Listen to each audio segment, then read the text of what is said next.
Cation is a professor of music at the University of St. Thomas and a world-renowned guitarist. He's made appearances on National Public Radio and Prairie Home Companion.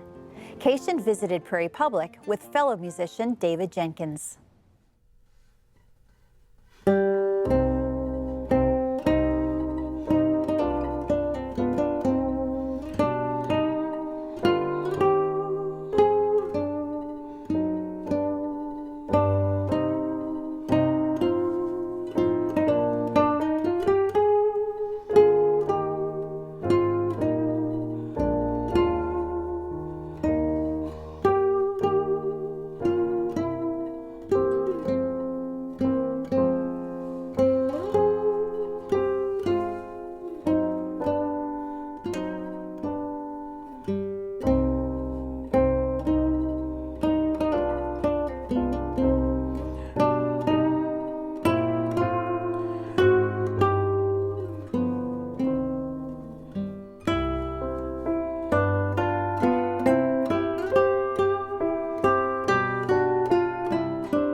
Hello, my name is Chris Cation, and I'm a guitarist from the Twin Cities.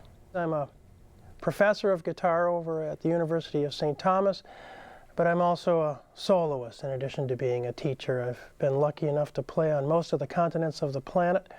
And today's program is interesting because none of it was originally written for guitar. Beethoven wrote nothing for guitar, but he did write a set of pieces for his intended paramour, who was a wonderful mandolinist. He wrote a set of pieces, 4 of them, for mandolin to be accompanied by piano. I play the mandolin part on the guitar.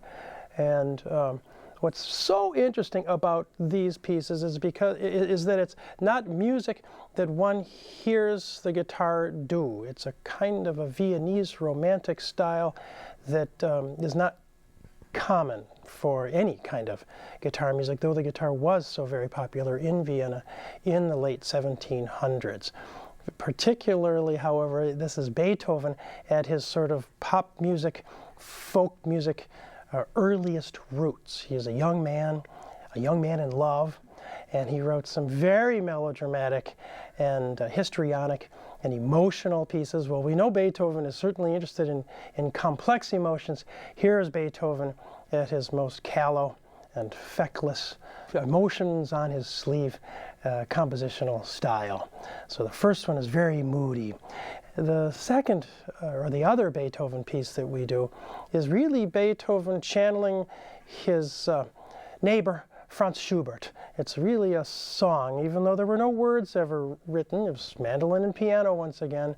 The way David Jenkins, my duet partner, and I conceive it is as a piece of Lieder, or in other words, in that grand tradition of German song composition.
Prairie Mosaic is funded by the Minnesota Arts and Cultural Heritage Fund with money from the vote of the people of Minnesota on November 4, 2008. The North Dakota Council on the Arts, and by the members of Prairie Public.